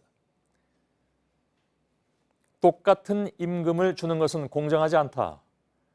발언에 대한 비난이 쏟아지자 그는 진의가 왜곡돼서 억울하다고 했습니다. 그러나 외국인은 우리나라에 기여해놓은 것이 없다던 그의 부연 설명은 사실과는 거리가 멀었고 또한 그 말은 독일과 중동 그리고 수많은 타지에서 땀 흘리며 일했던 과거 우리의 노동자들을 다시 소환했습니다. 우리는 거래 상품이 아니다.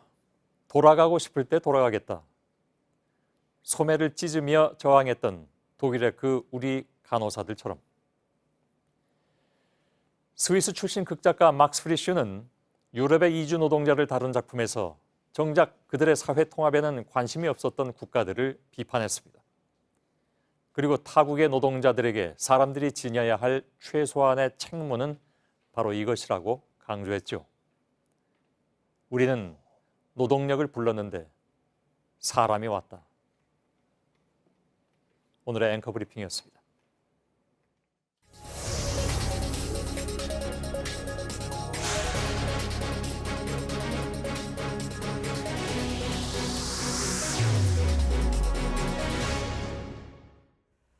네, 어디에 짓느냐를 놓고 논란이 컸던 동남권 신공항 문제를 국무총리실에서 다시 검토하기로 했습니다. 새 공항 대신 김해공항을 늘리겠다는 국토부 계획에 부산과 경남 지역의 반발이 크자 양측이 오늘 이렇게 합의한 겁니다. 하지만 16년을 끌어온 어려운 문제라서 다시 어떤 결정이 나오든 후유증을 피하긴 쉽지 않아 보입니다. 박영우 기자입니다. 김해 신공항 건설이 사실상 원점으로 돌아갔습니다. 동남권 관문공항으로서 김해 신공항의 적정성에 대해 총리실에서 논의하기로 하고 그 검토 결과에 따르기로 한다. 3년 전 정부는 김해공항을 확장해 동남권 신공항으로 삼기로 했습니다. 경남 밀양, 부산 가덕도 등이 후보지로 올랐지만 기존 김해공항의 활주로를 늘려 쓰는 게 낫다는 결론을 내린 겁니다. 하지만 부산, 울산, 경남 지자체장들은 가덕도에 새로운 공항을 지어야 한다고 주장해왔습니다. 결국 김현미 국토부 장관과 지자체장들이 만나 김해 신공항 사업을 계속 추진할지 다시 검증받기로 했습니다. 총리실에서 논의한 뒤 결정에 따르기로 한 겁니다. 언제까지 어떤 방식으로 검토할지는 아직 정해지지 않았습니다. 공이 총리실로 넘어갔지만 양측의 입장 차이가 커 조정이 쉽지 않을 것으로 보입니다. 총선을 앞두고 다른 지자체와 야당이 반발하면서 자칫 지역 갈등이 커질 수 있다는 우려도 나옵니다. 대구시와 경상북도, 자유한국당 지역 의원들은 예정대로 김해 신공항을 추진해야 한다는 입장입니다. 당초 국토부는 상반기 안에 김해 신공항 기본 계획을 확정해 2026년 완공할 계획이었습니다. JTBC 박영우입니다. 네, 부산 경남 지자체가 김해 신공항을 반대하며 내세운 핵심 명분은 안전입니다. 항공기 추락 사고를 떠올리게 하는 섬뜩한 광고까지 내보내면서 대대적인 여론전을 벌이고 있습니다. 국토부는 지나친 걱정이라는 입장입니다. 송승환 기자입니다.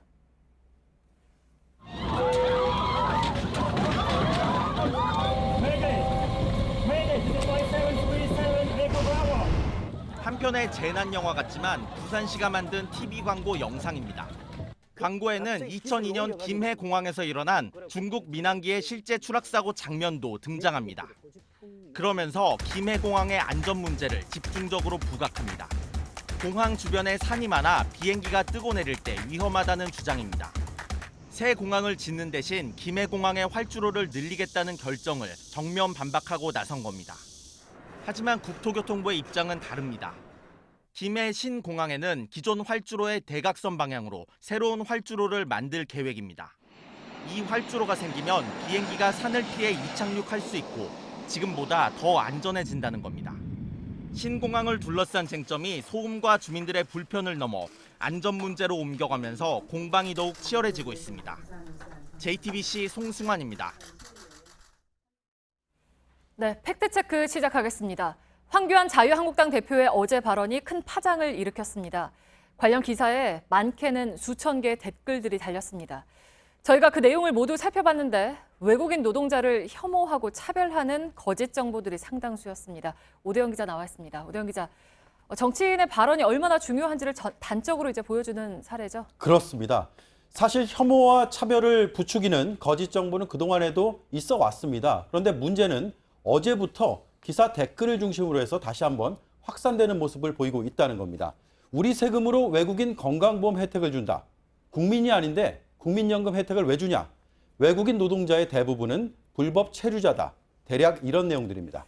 네, 하나씩 좀 볼게요. 외국인 노동자도 건강보험 혜택을 받는 걸로 알고 있는데 이게 우리 세금으로 주는 겁니까? 그렇지 않습니다. 외국인 노동자의 보험료는 지역가입자의 경우에는 외국인 노동자 스스로 냅니다. 그리고 직장 가입의 경우에는 노동자와 사업장이 함께 냅니다. 지난해 누적된 액수를 보겠습니다. 보험 재정 수지를 보면 2,282억 원 흑자였습니다. 2017년에도 그 이전에도 2천억 원대의 흑자를 기록했습니다. 즉 이들이 받은 혜택보다는 낸 보험료가 더 많다는 겁니다. 네, 그러니까 외국인 노동자들이 오히려 건강보험 재정에 도움이 되고 있다라고 볼 수 있는 거 아니겠습니까? 국민연금은 어떤가요? 국민이 아니면 가입을 할 수가 없습니까? 아닙니다. 내국인이든 외국인이든 노동자는 모두 가입하는 게 원칙입니다. ILO의 협약 118호를 보면 연금에 차별을 두지 않도록 정해놨습니다. 회원국인 우리도 지켜야 합니다. 국내법도 그렇게 돼 있습니다. 다만 상호주의에 따라서 한국인에게 연금을 적용하지 않는 나라라면 우리도 그 나라 국민에게 연금 가입을 시키지 않고 있습니다. 네, 그러니까 우리 국민이 외국에 나갔을 때 어떻겠느냐, 입장을 좀 바꿔서 생각하면 쉽지 않을까요? 그렇습니다. 이 밖에도 외국인 노동자 대부분이 불법 체류자다, 이런 거짓 정보들도 퍼지고 있습니다. 이걸 판단할 수 있는 통계는 사실은 없습니다. 다만 체류 외국인 중에서 불법 체류자 비율을 보면 올해 5월 기준으로 14.8%입니다. 이들은 국민연금과 건강보험 혜택을 받지 못합니다. 따라서 무리한 주장으로 보입니다. 네, 팩트체크 오대영 기자였습니다.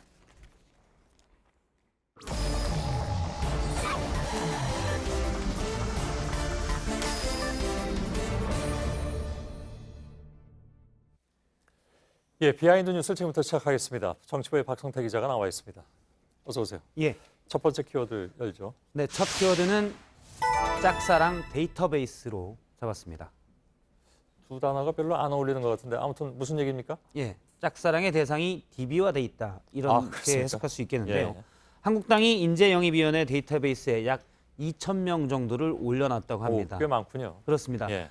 각 분야별로 해서 2,000명을 모았고요. 이 중 170명을 우선 영입 대상으로 분류해놓고 있습니다. 예. 탄 관계자에 따르면 영입 대상에는 박찬호, 한때 코리안 특급으로 불렸죠. 예, 박찬호 KBO 홍보위원, 그리고 이국종 아주대 교수, 또 이재용 소카 대표 등이 올라가 있는 것으로 예. 안다라고 오늘 얘기했습니다. 뉴스가 많이 나오긴 했습니다. 그렇습니다. 이분들이 다 뭐 한국당으로 간다는 얘기는 물론 아니겠죠. 제가 그래서 각 분에게 의사를 혹시 접촉이 있었고 갈 의사가 있냐 사진을 하나하나 전화를 해봤습니까? 예, 직접 통화가 된 곳도 있고 안 된 곳도 있는데요. 이국종 교수는 통화가 되지는 않았습니다. 제가 예. 그래서 측근에게 물어보니 측근이 이국종 교수에게 이런 얘기가 있습니다라고 묻자 이 교수가 웃고 넘어갔다고 합니다. 예. 그리고 측근이 알기로는 전혀 접촉이 없고 정치권에 갈 의사도 없는 것으로 알고 있다라고 얘기했습니다. 예. 이재용 소카 대표는 간접적으로 의사를 확인했는데 접촉도 없었고 생각도 없는 것으로 안다라고 얘기를 했고요. 예. 그리고 박찬호 위원의 경우 계속 전원이 꺼져 있었습니다. 아마 저 뉴스 때문에 많은 기자들이 전화해서 아예 꺼놓은 것으로 보이는데요. 예. 매니지먼트사 관계자가 다른 언론과의 인터뷰에서 박 선수는 정치에 전혀 관심이 없다라고 얘기를 했습니다. 예. 일단 한국당에서도 사실 이 DB가 짝사랑 명단이다 이런 식으로 얘기를 했는데요. 예. 이명수 인재영입 위원장은 지난 17일 다른 언론과의 인터뷰에서 본인 의사와는 관계가 없는 말하자면 짝사랑하는 명단이다라고 얘기를 했습니다. 근데 본인 의사하고 관계가 없다고 하면서 왜 이런 걸 자꾸 공표를 합니까? 물론 기자들이 취재한 것도 있고 예. 일부 의원들이 흘린 것도 있을 것으로 보입니다. 예. 대놓고 공표한 건 아니고. 예. 관심을 좀 대신 받게 되는 효과가 있는데요. 황교안 대표는 그런데 최근 인재영입이 인재영입위원장의 임명장을 수여하는 자리에서 인재에 대해서는 3고초려, 5고초려, 10고초려도 해서 모셔오라라고 얘기한 바 있기 때문에 예. 의사가 없어도 성가실 수가 있는 대목이 됐습니다. 예. 한국당은 지난해 비대위원장 후보로 당을 대수술을 해야 된다면서 아주대 이국종 교수를 물망에 올렸다가 비판을 받기도 했습니다. 예. 수술이란 단어하고 연결시킨 건 설마 아니겠죠? 예, 당시에 이제 당을 개혁을 위해서는 대수술을 해야 된다는 김성태 원내대표의 당시 원내대표 얘기가 먼저 있었고 뭐 은유법으로 그렇게 한 모양이죠, 그럼? 예, 그렇습니다. 알았습니다. 예. 물론 뭐 인재 영입 누구나 희망할 수 있는 것이지만 각 당이 뭐 여야가 다 마찬가지죠. 예. 다만 본인 의사하고 상관없는데 자꾸 이렇게 흘려나오는 것은 그렇게 바람직하지는 않은 것 같습니다. 그렇습니다. 예. 두 번째 키워드 보죠. 두 번째 키워드는 17년 선배 쓴소리로 잡았습니다. 예. 선배는 누굴 얘기합니까? 장관 선배를 얘기하는데요. 예. 오늘 6.15 공동선언 19주년 기념 토론회가 있었습니다. 예. 이 자리에서는 김현철 통일부 장관이 가서 축사를 했는데요. 축사 다음 이어지는 토론에서 정세현 전 통일부 장관이 갑자기 김현철 현 통일부 장관을 찾다가 쓴소리를 냈습니다. 잠깐 들어보겠습니다. 예. 통일부 장관 떠나셨네요. 통일부 장관이 이렇게 축사만 하고 다니는 것은 비정상이에요, 이게. 네. 아니, 나는 진짜 축사할 시간이 없었습니다. 어저께도 지금 어디 와서 축사했어요. 예. 그러니까 축사만 하고 자리를 떴군요, 그러니까. 그렇습니다. 예. 일단 축사만 하고 자리를 떠서 기분이 좀 나빴던 것으로 추정도 되고요. 예. 또 어제도 축사를 갔었다. 요즘 보니까 자꾸 축사를 다니는데 본인이 장관일 때는 그럴 시간이 없었다. 일하느라고 바빠서 시간이 없었다는 얘기입니다. 정세현 전 장관은 2002년부터 약 3년여간 통일부 장관을 역임했기 때문에 김현철 현 통일부 장관에게는 17년 선배인 셈입니다. 예. 정세현 전 장관은 시진핑 중국 국가주석이 오늘 북한을 방문했는데 지금까지 북핵 협상이 남북미의 삼각구도에서 중국까지 포함된 사자구도로 바뀌었기 때문에 통일부 장관이 축사 다닐 때가 아니라 이런 부분에 대한 대책을 짜야 된다고 지적했습니다. 뭐 하여간 좀 아까 어제도 축사했다고 그러는데 또 뭐 다른 축사도 맞나요? 제가 그래서 통일부 홈페이지에 갔더니 김현철 장관의 일정들이 쭉 나와 있습니다. 예. 일단 오늘은 축사가 2건이 있었습니다. 의원실 토론회하고 앞서 얘기하는 이제 기념 토론회 축사가 있었고요. 예. 어제는 축사가 1건 있었고 그다음에 포럼의 심포지엄에서 기조연설이 있었습니다. 예. 물론 기조연설은 약간 성격이 다르긴 하지만요. 그리고 그로부터 엿새 전에도 축사가 있었습니다. 학술회의에 참석해서 축사가 있었고 좀 더 가면 5월 말에 동해시에 있어서 한 심포지엄에서 축사를 했는데요. 본인 고향에 있는 학교에 가서 축사를 한 거고 그 전날은 제주에서 포럼에서 만찬사를 했습니다. 예. 그리고 그 전날도 또 있어요? 예. 바로 전날도 한 통일 관련 영화 개막 행사에 참석했었고요. 이때는 배우들의 무대 인사가 있던 날이었습니다. 예. 그 뭐 이렇게 와주길 바라는 쪽도 많이 있겠지만 저게 축사하는 시간뿐만이 아니라 왔다 갔다 이동하는 시간 또 본인이 준비하는지 모르겠습니다만 아무튼 준비하는 데 드는 시간 그 다 빼면 사실 정세현 장관이 걱정할 만도 하군요. 그렇습니다. 지금 통일부를 김소연 기자가 출입하고 있는데 일단 북한과의 관계가 막혀 있기 때문에 특별히 움직일 것이 많이 없는 것도 있고 또 김 장관이 민간 단체도 많이 만나긴 하지만 축사도 좀 많긴 하다라고 지적을 했는데요. 정세현 전 장관은 이런 상황을 다 이해하더라도 지금은 축사할 때가 아니라 대책을 내놓아야 될 때라고 알았습니다. 지적한 겁니다. 세 번째 키워드 보죠. 세 번째 키워드는 통합의 순서로 예. 잡았습니다. 얘기해 주시죠. 예, 오늘 관훈 토론회에서 나경원 한국당 원내대표가 이른바 보수 통합의 순서에 대해서 개인 의견임을 전제로 얘기했습니다. 예. 들어보겠습니다. 바른미래당과 먼저 통합하는 것이 바람직하다고 생각을 합니다. 정당의 형태라든지 뭐 인적 숫자도 바른미래당이 더 많지 않습니까? 예. 어디보다 많냐면 대한애국당보다 많고 그런가요? 네. 우선이라는 얘기인데요. 일단 의원 숫자는 바른미래당이 28명, 대한애국당이 2명입니다. 예. 나경원 원내대표는 대한애국당은 나중에 자연스럽게 통합됐으면 하는 마음이다라고 얘기를 했습니다. 예. 한국당은 보수 통합을 많이 얘기하고 있는데 통합 대상은 양쪽에 있습니다.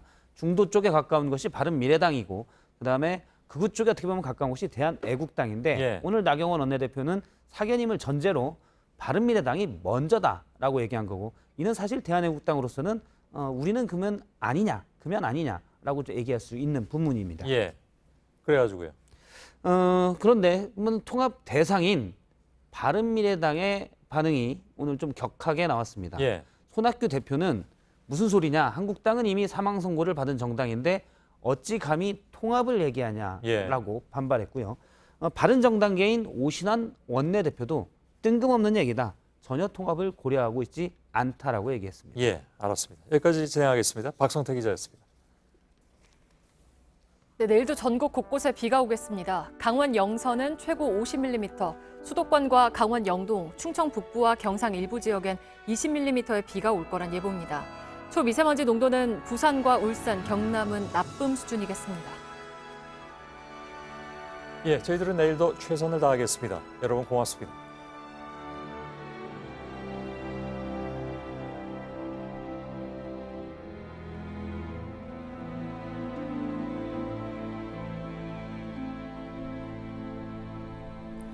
What the world needs now is love, sweet love.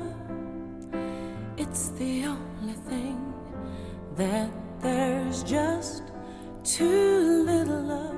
What the world